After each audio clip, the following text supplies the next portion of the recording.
a história do trabalho negro na Bahia, desde o tempo da escravatura até os dias atuais. Vamos exibir em 2 episódios o documentário A Cor do Trabalho, realizado em parceria entre o governo do estado e o cineasta Antônio Olavo. O trabalho é fundamental na trajetória humana, capaz de associar aspectos materiais e subjetivos ao cotidiano de homens e mulheres na busca pela sobrevivência e por uma vida melhor no presente e no futuro. Foi os negros que ajudou.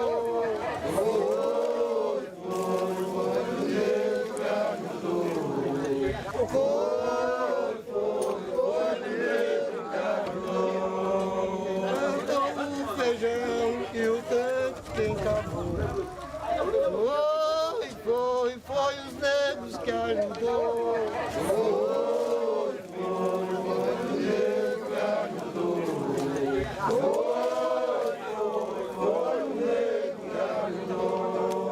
Fez aquela esteira que o branco descansou.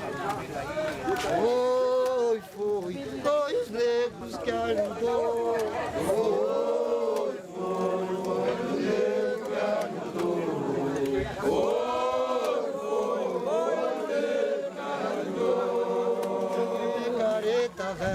Que as pontas se acabou.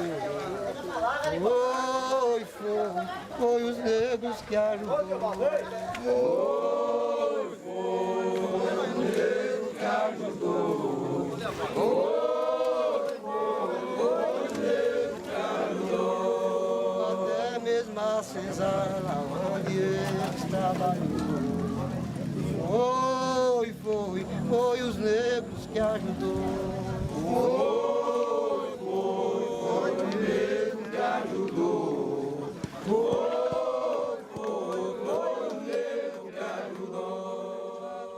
A história do trabalho no Brasil tem suas origens com as populações nativas denominadas indígenas. Com a chegada dos colonizadores portugueses, o trabalho passa a ser uma forma de produzir e acumular riquezas com base na exploração alheia. A partir do século XVIII, com a consolidação do modo de produção escravista, gradativamente vai ocorrer uma diferenciação entre aqueles que trabalhavam em atividades produtivas. O trabalho intelectual, considerado mais digno, foi sendo destinado à população branca, enquanto o trabalho manual, tido como subalterno, passa para as mãos da população pobre, de maioria negra e mestiça.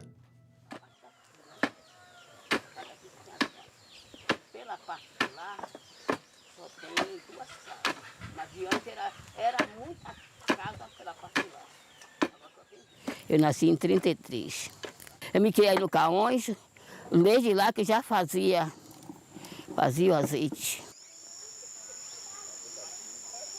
Desde o início, cortar, carregar, botar aqui, chega aqui, pega o machado, traça ele todo, volta, faz essa ruma aqui assim. Com 2 dias ou 3, a gente tudo junta. Para catar aqui, com esse maior trabalho, catando aqui, depois voltar, cozinhar ali, aí está cozinhando. Depois de cozido aí, voltar a bater aqui nesse, isso aí. Aí agora, amanhã, ao romper do dia, bater na água. Depois que bater, vai botar dentro daquela vasilha mesmo, para transformar o azeite. Dá muito trabalho, muito trabalho. Mas o pobre se sujeita a tudo. Agora que eu cheguei, mandaram eu trabalhar. Agora que eu cheguei, mandaram eu trabalhar. Com a incha da pesada, ô colega, pra acabar de me matar. Com a incha da pesada, ô colega, pra acabar de me matar. Para os negros, principalmente os que vieram escravizados, o trabalho se transformou num mecanismo de exploração e de enriquecimento do outro. Então, para essa população, o trabalho sempre teve essa marca da opressão. Mas tinha uma outra dimensão também para os negros, que o trabalho poderia ser a possibilidade da conquista da liberdade.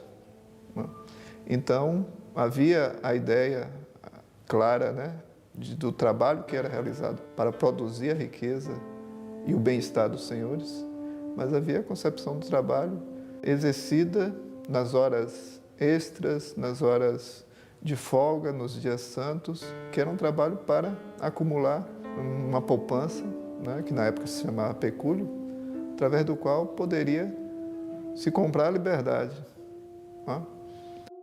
Comprar a liberdade, além disso, garantir uma vida melhor para si mesmo e para os seus filhos e parentes. E à medida no século XIX avança, esses trabalhadores negros escravizados ou libertos, eles passam a atuar no mercado de trabalho urbano como rural, atuando em atividades, como é denominado, de menos prestígio, como os carregadores, os vendedores dos cantos e também obras numa função subalterna. A maioria da população das cidades era negra. E, logicamente, essa maioria da população se refletia também nos índices de pobreza.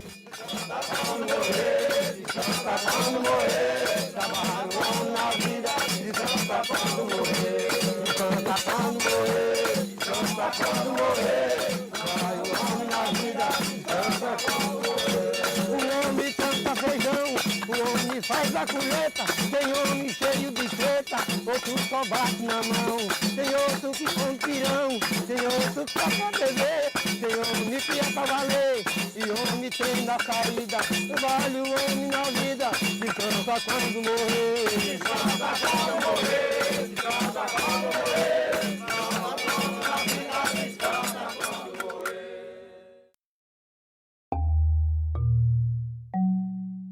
Surgem as sociedades mutuárias, espaços formadores de sentimento coletivo de assistência e amparo, aliviando as incertezas no futuro dos trabalhadores negros e suas famílias, buscando assegurar a dignidade na vida e na morte. A participação nessas sociedades também contribuía para o fortalecimento da família negra sob o manto da escravidão. Havia uma aposta dos africanos que chegaram aqui no sentido da formação de laços familiares, na formação de famílias. Essa é a expectativa do escravo, que dentro da família você poderia se fortalecer, ter mais possibilidade de trabalhar junto, trabalhando junto conseguir a alforria, conseguir a liberdade. Então a família era um elemento importante para os cativos. Evidentemente que a escravidão ela criava uma série de dificuldades por conta mesmo do poder do senhor de dissolver, de afastar, de vender, e no sentido da separação dos casais, da separação dos pais, dos filhos, poderia acontecer, isso era uma dificuldade. Mas ainda assim os cativos eles buscaram criar redes familiares.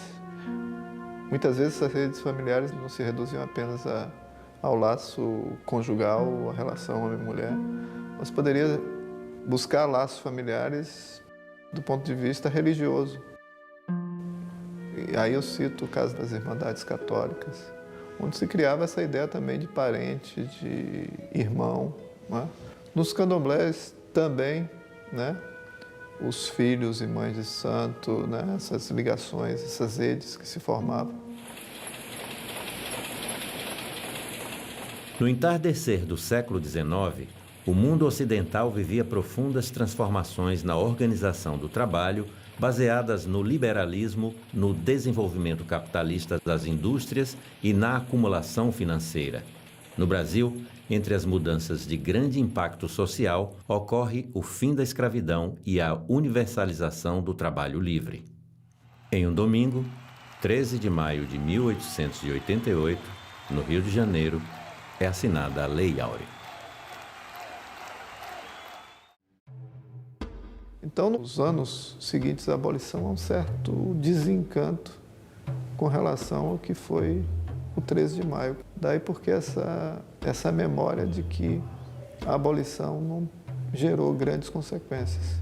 Se a gente pensar numa outra perspectiva, né, dessas esperanças, dessas expectativas, a gente vai ver que ela teve um impacto também grande, no sentido de mudar comportamentos, mudar atitudes, Os ex-escravos passaram a exigir forma de tratamento de pessoas livres, a se contrapor aos ex-senhores que queriam ainda controlá-los, porque boa parte das mulheres deixou de trabalhar no eito, no canavial, né? E isso foi uma iniciativa dos ex-escravos, né? Da mesma forma, trabalhar menos tempo, diminuir a jornada de trabalho. Isso aconteceu também nos engenhos do Recôncavo. Até o início do século XX, os usineiros, os donos de engenhos se queixavam dessa resistência dos trabalhadores dos canaviais em trabalhar menos horas. E aí a acusação de vadiagem, de ociosidade, recrudesce nesse momento. Acusar os ex-escravos de ociosos, né, de vadios, né, era por conta dessa afirmação dos ex-escravos de que deveriam trabalhar menos do que na época do cativeiro. A abolição, ela cria realmente uma situação de tensão e de expectativa que realmente sacode a sociedade baiana. O novo cenário não trouxe as mudanças esperadas pelos trabalhadores negros. As promessas de democracia são esquecidas e o projeto de civilização baseado no padrão europeu é implementado nas grandes cidades. A ideologia do branqueamento se estabelece, instituída para excluir a população negra das possibilidades de cidadania sem acesso à educação e aos centros de decisão. Propaga-se o discurso de que um Brasil mestiço não teria êxito, seria uma civilização destinada ao fracasso. E a partir da década de 1930 é difundida a ideia de uma nação viável, industrializada, desenvolvida, com um povo forte, vivendo numa democracia racial. O discurso da democracia racial, tal como ele se constituiu no Brasil, se por um lado ele trazia, num primeiro momento, uma mensagem que poderia ser mais tolerante, mais progressista, a sua realização no nosso projeto de modernização, ela serviu como um combustível para naturalizar as posições sociais que eram exercidas pelas diferentes pessoas segundo a sua aparência física, segundo a sua ancestralidade. Pessoas negras na base da pirâmide, pessoas brancas no topo da pirâmide, ou se não tanto no topo da pirâmide, com maior facilidade de acesso a essas posições mais bem situadas no interior de nossa sociedade. Roda, roda, roda o peão na roda da vida. Roda, roda, roda o peão na roda da vida. Roda tudo que ele poderia ter, fora o mundo que ele tem pra merecer. Com o trabalho e a dureza da servidão, sobrevive permanente na escravidão e perde a vida pra poder ganhar o pão. A população negra não apenas ficou à margem desse projeto de desenvolvimento, mas se deparou com grandes entraves no acesso à educação, aos direitos de cidadania e ao mercado de trabalho formal, o que lhe possibilitaria a sonhada ascensão social. Assim, era mantida na pobreza, continuando a sofrer discriminação e preconceito.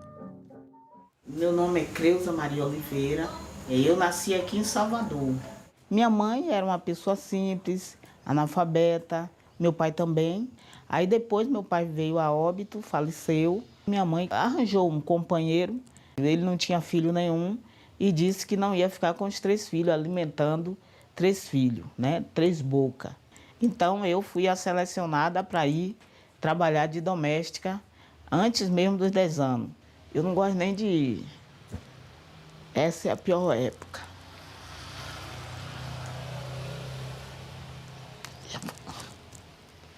Dá uma paradinha. Eu não gosto de falar muito da minha infância, que foi uma infância muito sofrida. Eu fui para casa desse pessoal, eu passei muita coisa, muita violência. apanhei. Fazia xixi na cama e apanhava. Era ameaçada. Se eu contasse para minha mãe que eu estava sendo espancada, que ela ia dizer que eu era preguiçosa, não queria trabalhar. E minha mãe ia acreditar nela, que era adulta. E quando minha mãe fosse embora, ela ia me jogar no rio. Ia me jogar no rio e dizer que eu tinha fugido.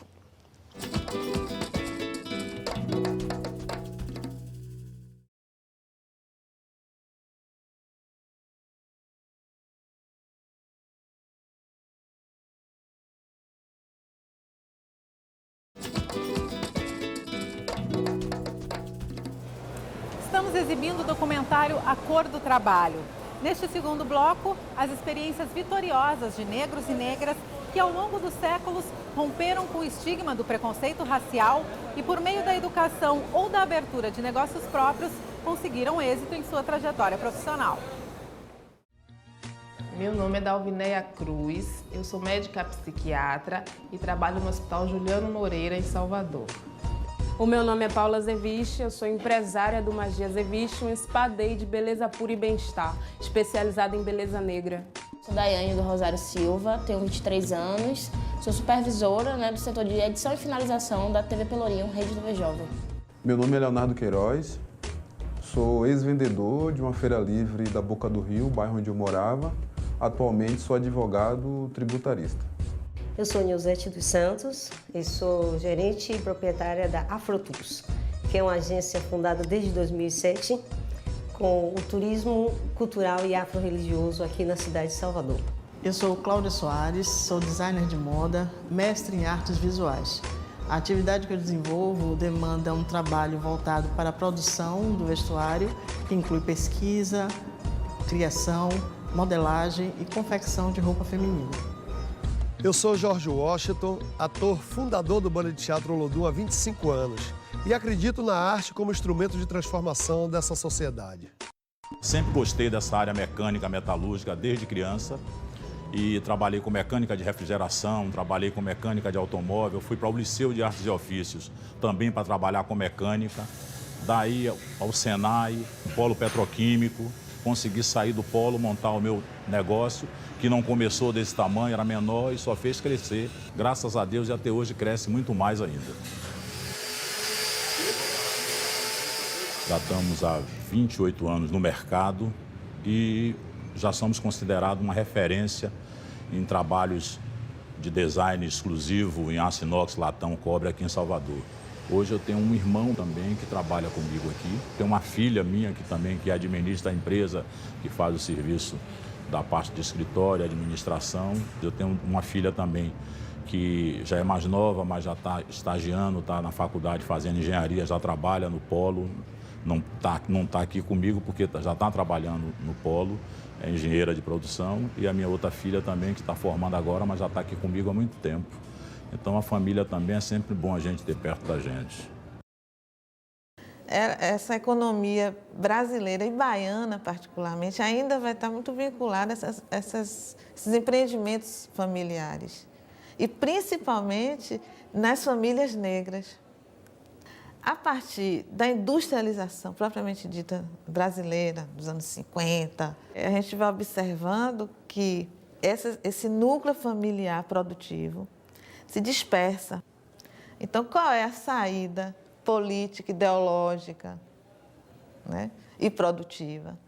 É buscar esse aspecto da criatividade empreendedora de cidadãos produtivos que possam gerir seus próprios negócios sem necessitar, sem recorrer ao emprego, a ter um patrão. Esses empreendedores que hoje a gente tem como empreendedor, negros, existiram lá atrás.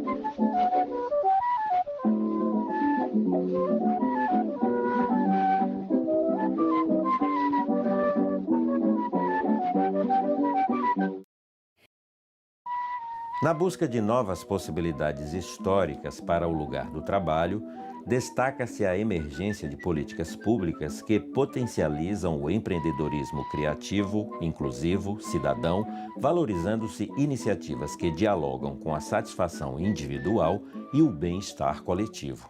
Eu vejo o Brasil de hoje muito abrindo possibilidades para a construção efetiva de uma sociedade mais justa. Agora, eu vejo, obviamente, com relação ao passado, muitos benefícios. Que é óbvio que a gente não chegou numa condição de igualdade desejada, mas que se você compara com a década de 80, com a década de 70, você tem a popularização ou a democratização do ensino, a expansão das universidades públicas. É óbvio que assegurar a educação é assegurar uma possibilidade de transformação da sociedade. É assegurar a capacitação para melhor inserção no mercado de trabalho. Então você tem uma condição diferenciada. Agora, certamente o Brasil de hoje é um Brasil que aponta, que sinaliza para possibilidades de mudanças, sobretudo para a população que for historicamente excluída, população negra e indígena. Então você tem uma capacitação maior, um investimento maior na educação. Então, se através da educação, e a educação se massifica, se amplia a partir dos anos 80, é claro que a gente tem uma camada de pessoas negras que ascendem mais em grupo. Então você tem, digamos, duas possibilidades de mobilidade. Uma clássica, que é a educação, que vai derivar no acesso ao emprego público ou no exercício de algumas profissões como profissionais liberais. Advogados, médicos, psicólogos, enfim. E o outro é através da abertura de um negócio. Eu sou Clarindo Silva, coordenador do Projeto Cultural Cantina da Lua e proprietário desse bar tradicional, vai fazer 70 anos. E tem esses 70 anos e tem 43 em minhas mãos. E graças a Deus a gente tem conseguido superar uma série de adversidades. Meu nome é Neinha, sou baiana de Acarajé, tenho orgulho de ser baiana. Trabalho nesse ponto há 36 anos aqui na Avenida 7. Eu sou Aurina Oliveira Santana, reitora do Instituto Federal da Bahia, em 2 mandatos consecutivos de 4 anos cada. Antônio Carlos Alves Lopes, sou engenheiro de produção mecânica e eletromecânico. Célia Maria Trindade Costa, farmacêutica bioquímica. Hilda Maria Trindade Costa, anestesiologista de formação, já com 37 anos de anestesiologia. Meu nome é Jorge Luiz Trindade Costa, eu sou formado em medicina, tenho uma especialidade de cirurgia geral e mastologia. Meu nome é Jorge Lopes, proprietário do Bar do Ulisses. Meu nome é Geraldo Lima, sou cirurgião dentista, formado em 1972 pela UFMA. Meu nome é Alaide da Conceição, nome de batismo, mas eu sou conhecida mesmo por Alaide do Feijão. Silvio Raimundo, professor de Mecânica de Solos do Instituto Federal da Bahia.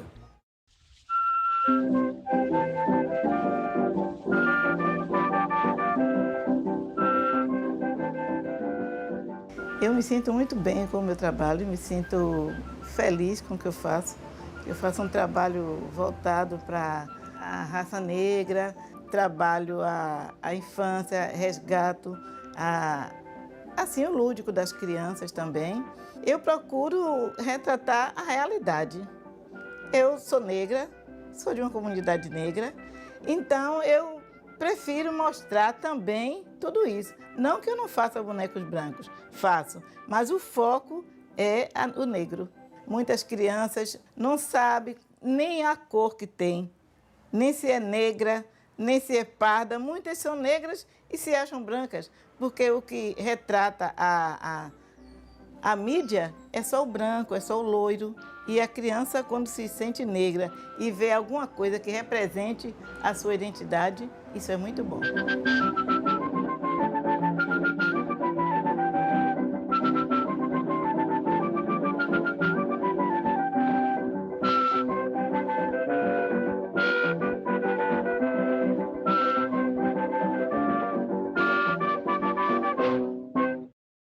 O Nação de hoje vai ficando por aqui. Na próxima semana, a segunda parte do documentário A Cor do Trabalho. Até lá!